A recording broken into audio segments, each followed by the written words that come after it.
Well, good morning, everybody. And just before we start, our partners with First Step, Dave Beasley is here, the CEO of First Step, PJ Brooks, and our partners in law enforcement from Sarasota Police are back here too. Lori Jarris, Lieutenant Lori Jarris, and Captain Standish are with us. And want to thank them and thank you for coming today. Let's kind of tell you a little story, then we'll try to answer some questions for you about why we're here. And our reason for being here today is to warn the public about what opiate drug abuse is doing to our community.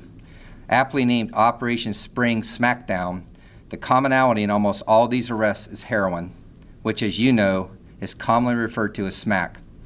Here at the Sheriff's Office, it's our duty to keep the public safe, and we hope through our four-pronged approach of enforcement, prevention, education, and treatment, we'll start to see a difference in Sarasota County. Unfortunately, it will not be possible without help from the community. Since January the 1st, 2017, the Sheriff's Office has responded to 71 heroin-related overdoses, which includes 32 in the month of March alone, more than one a day. We equip our deputies with naloxone, an opiate reversal medication that can help in the moments immediately following an overdose, but naloxone is not always enough. We facilitate addiction recovery services and opiate dependency medication in our jail, but those forms of treatment are not always enough. We educate drug users and their families every time we respond to an overdose, but sometimes that simply is not enough.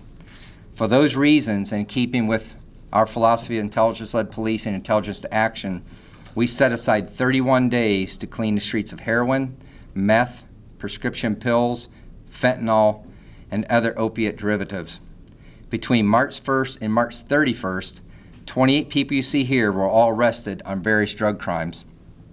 By deploying our resources in strategic locations known for drug activity where residents have complained because they're tired of drug dealers and criminals in their communities invading their neighborhoods, we used enforcement to put these people you see here behind bars. Combined, the 20 individuals you see here have 332 prior felony charges. Half of these people have spent time in prison. An arrest worthy of mention is that of Finesse Logler, who was charged not only with felony drug possession, but also with child neglect. After undercover detectives watched her boyfriend inject her with a liquid opiate, as a 3-year-old who was in her custody and care walked dangerously close to Bee Ridge Road. As y'all know, traffic on Bee Ridge Road is very heavy, and this child was on the sidewalk playing near that roadway. A prime example of this lady is of someone who has relinquished control to the highly addictive drug that's killing people across our country every day. Of the 28 people arrested, several were part of an ongoing undercover narcotics investigation, while others were a result of deputies and detectives proactively policing areas that we identified as being hot spots. The public should consider the severity of these drugs and what the consequences are of using them. To my left, you get to see a photo of several pills. During this investigation, it's 31 days that we worked on this, we ran a concurrent investigation with operation where detectives seized what they believed to be oxycodone pills. This would give the appearance of being an oxycodone pill. After taking it to our drug lab and having it analyzed, we quickly realized that it was pressed fentanyl in the pill form to look like an oxycodone. According to the Center for Disease Control's, fentanyl is 50 to 100 times more potent than morphine. We're talking about the difference of life and death by taking these pills and not know what they are. Here at the Sheriff's Office, we're doing our parts to keep the drugs off the street, to educate the community about the dangers of opiates, and providing services to those who need it most. But I think it's important for our community to know this is a social issue that we will not arrest our way out of right now. The community has to take ownership of this epidemic that we're dealing with, not just nationwide, but more importantly here in Sarasota County. They need to stay alert and aware of what's going on in our community, of overdoses of people they know. They need to continue to partner with all the local law enforcement agencies, the Sheriff's Office, Sarasota Police, and all the agencies here in Sarasota County. Give us the hot spot areas where they know potentially where drugs are being dealt so that we can deal with it. And more importantly, I think it's important for this community to know this problem is not going away anytime soon without their help. It'll take continued effort on the part of both law enforcement and community members to maintain a high quality life that we have here in Sarasota County. As we move forward, the Sheriff's Office is committed to a four-pronged approach. We will continue our enforcement by removing people like you see here from the neighborhoods. We'll continue to work on our prevention by deploying our resources to strategic locations in order to prevent overdoses and other crimes before they can occur. We're committed to education by talking to overdose patients, their families, roommates, neighbors, and everyone in between until they understand what this drug is doing to this community and to them. We'll reissue our public service announcement that we had put out in the past, reminding people to please call 911 if somebody's overdosing. We need them to call us. We're not going there as law enforcement, we're going there to try to save somebody's life. Finally, we'll continue to provide treatment to individuals in our custody and care who don't have the power to fight opiate addiction on their own. From the Sheriff's Office and as a sheriff here, that's our commitment to this community, and I know that the law enforcement agencies in this county that we partner with every day are committed to this too. And I think our message today is that we can do enforcement, we can arrest people. We have our four-pronged approach to what we are doing here at the Sarasota County Sheriff's Office, and we're asking for the community to step up and become more of a partner and to realize we need to get this out of Sarasota County and keep our quality of life. With that, I'll take a couple questions and do anything I can to help. So, Sheriff Knight, are these arrests an increase over the past couple of years? And if so, what are you attributing the increase to? I wouldn't certainly call them an increase, is that we take the arrests as they come. We don't target people, but certainly the message is predominantly opiate addiction. And so I wouldn't say they're an increase or a decrease, is that we deal with things as they come to us. But we want to do 31 days and look at our hot spots and partner with some of the other undercover work we have going on. So certainly these people are the face of this epidemic, and that we're doing our part from an enforcement standpoint. This is part of our four-pronged approach. This is the enforcement side of it. This is a message about the pills. This is fentanyl that is stamped to look like oxycodone. So when somebody's taking it, even though they're taking it for improper purposes, it's much more dangerous than the oxycodone. And that's our message to the community, that we have a four-pronged approach here at the Sheriff's Office to try to make the community better. Would you consider this, what you're seeing here, a big impact or just a small dent in the problem? I would say it's part of the four-pronged approach that we're coming to here. So it's certainly a dent in the problem that we have. These individuals are certainly the ones we want off the street. You heard about how many arrests they have. Over half of them have been in state prison. If I had it my way, they would stay in prison. That's part of the enforcement prong to us. But while we're there, we're hoping that they get an opportunity to get clean and find a way to get off the opiates. Take advantage of what we have to offer. The pills, have they killed anybody yet, or do we know? The fentanyl has, certainly. Do we know that they took the pills thinking they were taking oxycodone, or? We don't know that. These were recovered during an undercover investigation. Sure. And when you see that, what goes through your head? I mean, someone's taking something they don't even know what they're taking. Well, if somebody's taking an oxycodone for improper purposes, that in itself is bad. When they're taking this and not knowing they're getting fentanyl, it's that much more dangerous. So the likelihood of having an overdose is higher, the likelihood of death is much higher. So you can see the dealers are making this look like an oxycodone pill, but the fentanyl is much more strong than the oxycodone. And then much more deadly. Yeah.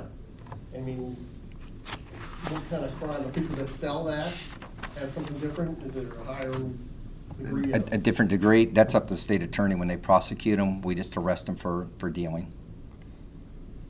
Sheriff, a lot of counties across the state of Florida have the same problem. You seem to be one of the few sheriffs out there that continues to speak out, that continues to talk about all the programs you have. What's the hope that the public finally gets this message? We've heard it time after time. We're hoping that the people who know they have loved ones or somebody who has a dependency on opiates or the problem with opiates or a drug addiction is that they'll find the resources they need, maybe do an intervention, contact First Step, contact Bayside, contact somebody, and start researching opportunities to get their loved ones into some type of recovery programs. We have plenty of them here in Sarasota County. Doing nothing is not good. I would say to those people that by doing nothing, what they're probably going to end up doing is going to the funeral of their loved one. So sitting back and staying complacent and saying, I just wish that my loved one would get off of this, they've got to understand that it's not that easy. They're addicted to it. It's not that easy to get off of it. Unless you've ever been addicted before, you wouldn't know that. And so our message from the sheriff's office is, we don't want to arrest them with the hopes they get clean because they get arrested. Arresting them is keeping them safe because they don't have access to it in our jail, but it's more important that they get clean for the longevity of their life. How hard is it to watch this as sheriff unfold, to see these arrests, to know that Yeah. it's still out there? It's hard in this community because look at our home values in this community. We have very low crime. We have great quality of life. We have beaches. To know this is going on in our backyard is difficult, and it can't get it stopped. Certainly, law enforcement and they're us, the local law enforcement agencies that we work with every day, are going to stop it by arresting our way out of it. And so there's a lot of opportunities here for nonprofits that give recovery programs that have that opportunity.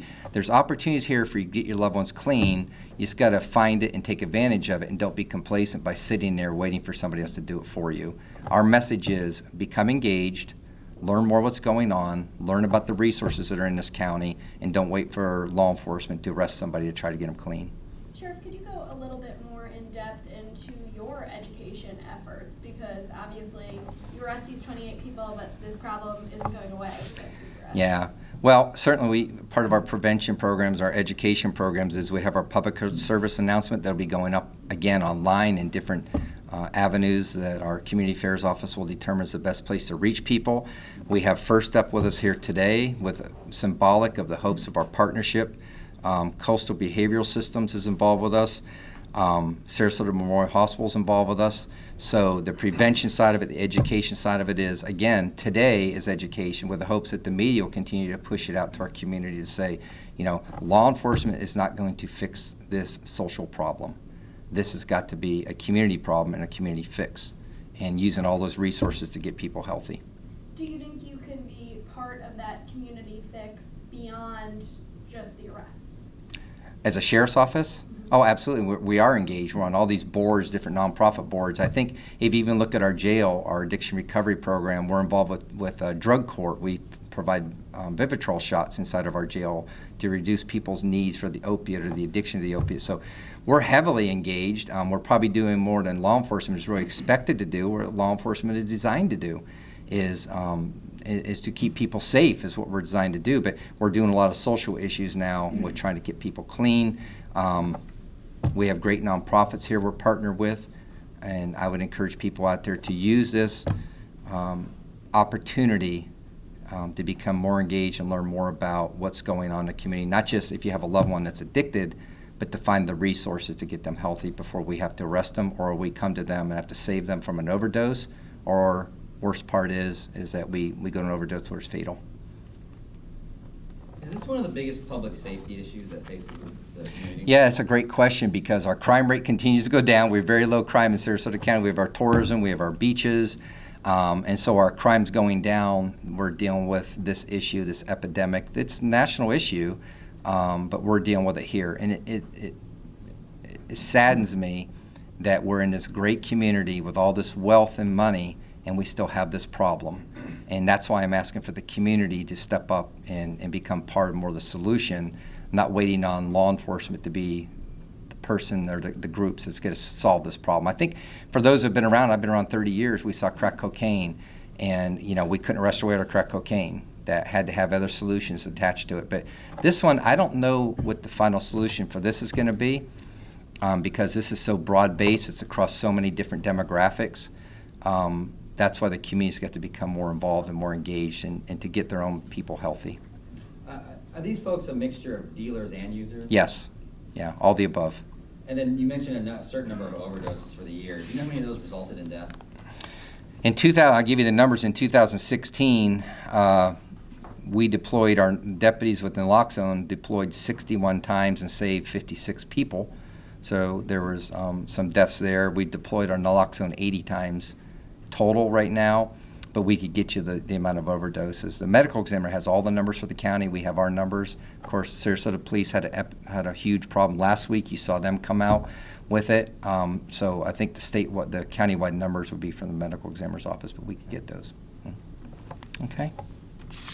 And like I said, representatives from First Step are here. If you want to talk to anybody about recovery, they're here. I'm sure they'd be more than willing to give you Did you have something else? I apologize. There's statewide legislation Mhm. out there. What would be your message to lawmakers as they mull over the decision to increase Penalties? penalties on? I haven't been aware. I think yesterday that bill went before, and help me out if I'm wrong. Don't quote me on this, but I think that it kind of stalled a little bit yesterday. I don't know. I don't know what the whole answer is. I don't know if laws can control this. I don't know if locking people up and just locking them away is going to control it. I think that that's part of it, is to have the enforcement side of it for people like this that need to be locked up and kept off the street. But I think this is affecting so many people that maybe had never committed crimes before it became an instant addict, that arresting them is not going to solve their addiction. And arresting people doesn't cure addiction. And so that's why we have our addiction recovery programs inside of our jail, with the hopes of getting people clean.